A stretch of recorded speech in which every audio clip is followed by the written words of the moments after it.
सुप्रभात बच्चों, कैसे हैं आप लोग।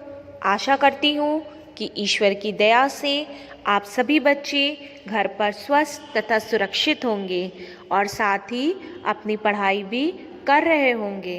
बच्चों, आज हम हिंदी व्याकरण का पाठ 14 संज्ञा का अध्ययन करेंगे। यह पाठ कक्षा 7 के छात्रों के लिए है। तो आइए बच्चों, हम अपने इस पाठ को शुरू करते हैं। पाठ 14 संज्ञा।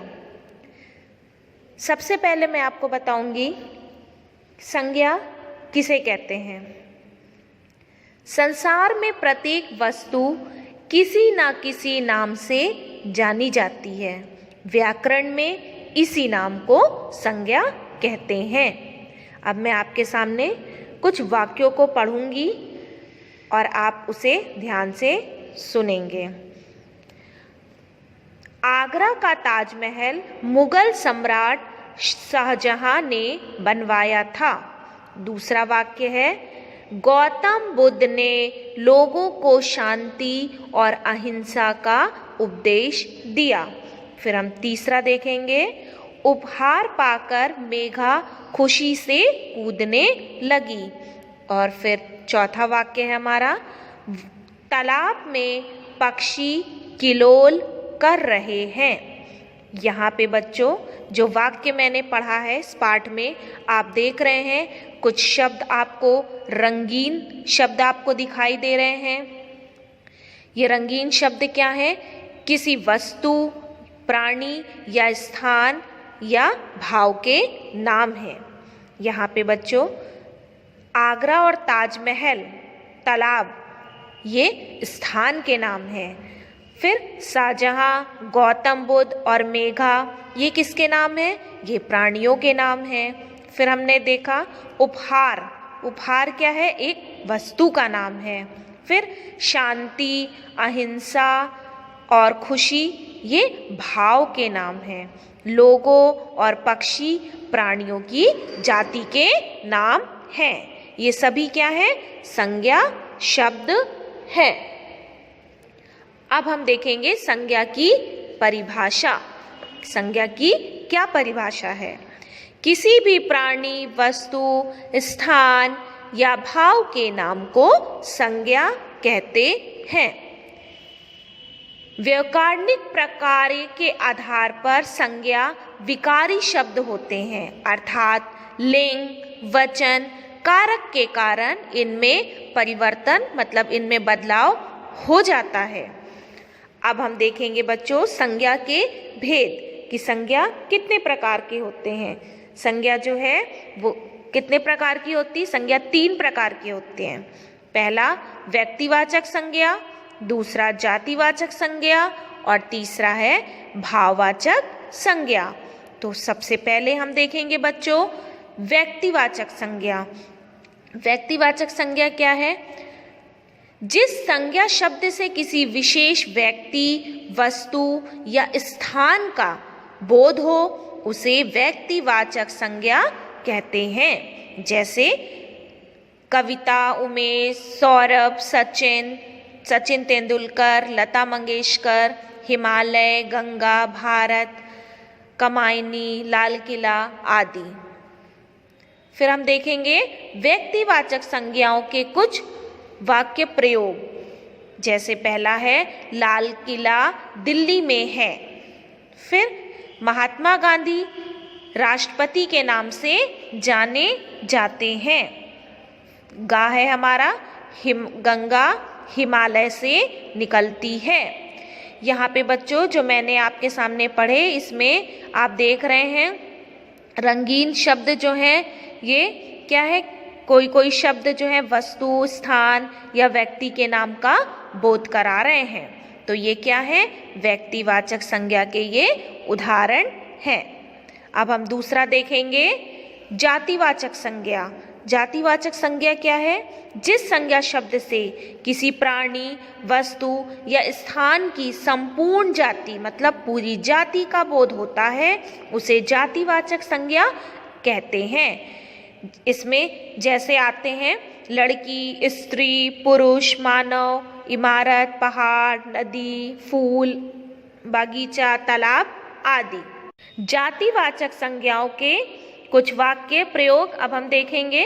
जैसे पहला है, मेज पर पुस्तकें रखी हैं। दूसरा, बंदर पेड़ की डालियों से लटक रहे हैं। तीसरा, लड़का गेंद से खेल रहा है। फिर तालाब में मछलियां तैर रही हैं। तो यहाँ पे जो बच्चों उदाहरण मैंने आपके सामने पढ़े, पुस्तकें, पेड़, डालियों, लड़का, गेंद, तालाब, मछलियां, ये सभी शब्द क्या हैं? एक विशेष वस्तु या प्राणी या व्यक्ति का नहीं बल्कि उनकी संपूर्ण जाति का बोध करा रहे हैं। अतः ये जातिवाचक संज्ञाएं हैं। अब हम देखेंगे तीसरा, भाववाचक संज्ञा। भाववाचक संज्ञा किसे कहते हैं? जिस संज्ञा शब्द से मन के भाव, अवस्था आदि का बोध हो उसे भाववाचक संज्ञा कहते हैं। जैसे कि बच्चों बुढ़ापा, हरियाली, सुंदरता, क्रोध, भय, आश्चर्य, मानवता, ऊंचाई, चतुराई आदि। भाववाचक संज्ञा के अब हम कुछ वाक्य प्रयोग देखेंगे। जैसे खेतों की हरियाली देखकर किसान प्रसन्न है। दादाजी बुढ़ापे से परेशान हैं। फिर उसकी वाणी की मिठास सबको मोह लेती है। गर्मी के कारण बाहर निकलना मुश्किल हो गया है। यहाँ पे जो मैंने अभी आपके सामने कुछ वाक्य पढ़े, इसमें क्या आप देख रहे हैं? कुछ रंगीन शब्द हैं। ये किसी न किसी भाव अथवा अवस्था आदि का बोध करा रहे हैं, इसलिए ये सभी क्या हैं? भाववाचक संज्ञाएं हैं। अब हम देखेंगे बच्चों, यहाँ पे कुछ व्याकरण संज्ञा के दो भेद और बताते हैं। पहला द्रव्यवाचक संज्ञा और दूसरा है समूहवाचक संज्ञा। वास्तव में ये दोनों भी एक प्रकार से जाति को ही प्रकट करते हैं। अतः जातिवाचक संज्ञा के उपभेदों के रूप में इन्हें स्वीकार किया जाता है। तो पहला है द्रव्यवाचक संज्ञा। द्रव्यवाचक संज्ञा क्या है? जिस संज्ञा शब्द से किसी द्रव्य या पदार्थ का बोध होता है उसे द्रव्यवाचक संज्ञा कहते हैं। जैसे कि दाल, सोना, चांदी, घी, तेल, पीतल, तांबा, प्लास्टिक आदि। अब हम देखेंगे द्रव्यवाचक संज्ञाओं के कुछ वाक्य प्रयोग। पहला, महिलाओं को सोने के आभूषण पसंद आते हैं। दूसरा, यहाँ लकड़ी का फर्नीचर ही प्रचलन में है। फिर तीसरा है उदाहरण, 2 किलो चीनी दे दो। यहाँ पे भी बच्चों आप रंगीन शब्द के कुछ शब्द देख रहे हैं इन वाक्यों में।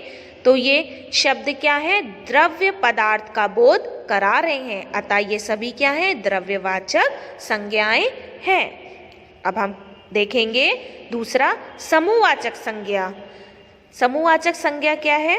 जिस संज्ञा शब्द से किसी समुदाय या समूह का बोध होता है उसे समूहवाचक संज्ञा कहते हैं। जैसे कि दरबार, सभा, सेना, दल, भीड़, कक्षा, परिवार, झुंड आदि।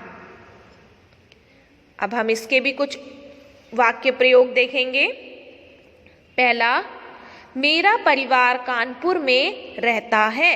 दूसरा, दुर्घटना स्थल पर लोगों की भीड़ जमा हो गई। गरिमा की कक्षा में 40 कक्षाएं हैं। यहाँ पे भी आप बच्चों देख रहे हैं रंगीन शब्द का समूह आप देख रहे हैं। ढेर सारे आपको यहाँ पे अलग अलग वाक्य में आपको रंगीन शब्द दिखाई दे रहे हैं। ये सब क्या है? किसका बोध करा रहे हैं? एक समूह का बोध करा रहे हैं। अतः ये सभी क्या है? समूहवाचक संज्ञाएं हैं।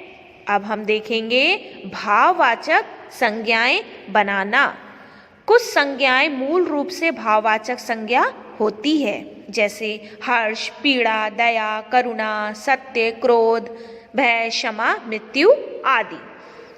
तो फिर हम देखेंगे कुछ भाववाचक संज्ञाएं यौगिक होती हैं, अर्थात संज्ञा सर्वनाम आदि शब्दों में प्रत्यय लगाकर बनाई जाती हैं। इन शब्दों से भाववाचक संज्ञाएं किस प्रकार बनाई जाती हैं उसे हम देखेंगे।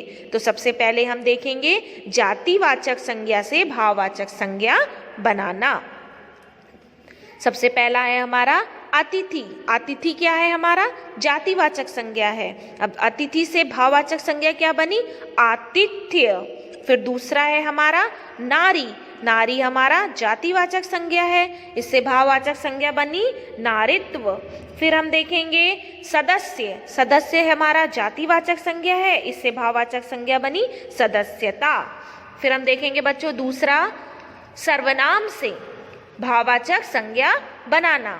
पहला हमने बनाया जातिवाचक संज्ञा से भाववाचक संज्ञा, अब दूसरा है सर्वनाम से भाववाचक संज्ञा बनाना। सर्वनाम है हमारा निज और भाववाचक संज्ञा बनी निजत्व। फिर हमारा है अपना, ये सर्वनाम है और भाववाचक संज्ञा बनी अपनापन। फिर हम तीसरा देखेंगे उसी प्रकार से विशेषण से भाववाचक संज्ञा बनाना। विशेषण है हमारा अमीर और भाववाचक संज्ञा बनी अमीर से अमीरी। फिर है हमारा अच्छा, विशेषण है और भाववाचक संज्ञा बनी अच्छाई। फिर हम देखेंगे चौथा क्रिया से भाववाचक संज्ञा बनाना। क्रिया है हमारा काटना और उससे भाववाचक संज्ञा बनी कटाई। फिर है हमारा क्रिया जीना। जीना हमारी क्रिया है और उससे भाववाचक संज्ञा बनी जीवन। फिर हम देखेंगे मिलना। मिलना हमारा क्रिया है और उससे भाववाचक संज्ञा बनी मेल या फिर मिलन। अब हम देखेंगे पांचवा अव्यय अविकारी शब्दों से भाववाचक संज्ञा बनाना। अव्यय है हमारा देर और उसका भाववाचक संज्ञा हुई देरी। फिर है हमारा अव्यय दूर और उससे भाववाचक संज्ञा बनी दूरी। फिर है हमारा शीघ्र, अव्यय है और उससे भाववाचक संज्ञा बनी शीघ्रता।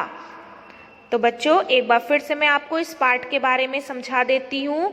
इसके प्रमुख बिंदुओं को नाम को ही संज्ञा कहते हैं। संज्ञा के 3 भेद होते हैं, व्यक्तिवाचक, जातिवाचक और भाववाचक।